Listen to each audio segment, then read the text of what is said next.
Awganistanyň gündügöründaky Kandahar şäherinde howpsuzlyk güýçleriniň we Talibanyň söwüşçüleriniň arasynda ok ateşigi boldy.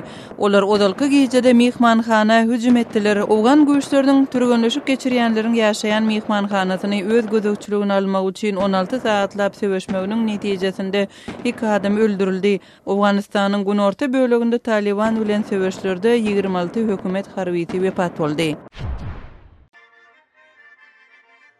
Gürcistan gararsızlyk gününi belliýär. Tbiliside aýdym saatly dabaralar, çağılar üçin sport şähereleri geçirildi. Gararsızlyk güni Gürcistanyň 1918-nji ýylda ortatdan alan gyzgy wagtlyk gararsızlygynyň senesinde bellenýär. Gürcistan gararsızlygyna Sowet Soýuzynyň dargamagynyň netijesinde 1991-nji ýylda eýe boldy. Pakistanda aklawçylar iş taşlaýyş eglan etdiler. Mundan bir günüň 2 aklawçy polisiýa tarapyndan atylyp öldürildi. Tutuş ýurt boýunça geçirilen bu protestler sebäpli suwutlaryň işi togtady. 2 aklawçy Punjab welaýatynda käbir dukanlaryň ýumrulmagyna garşy protestleriň dowamında polisiýa bilen ýüze çykan çaknaşykda öldürilipdi.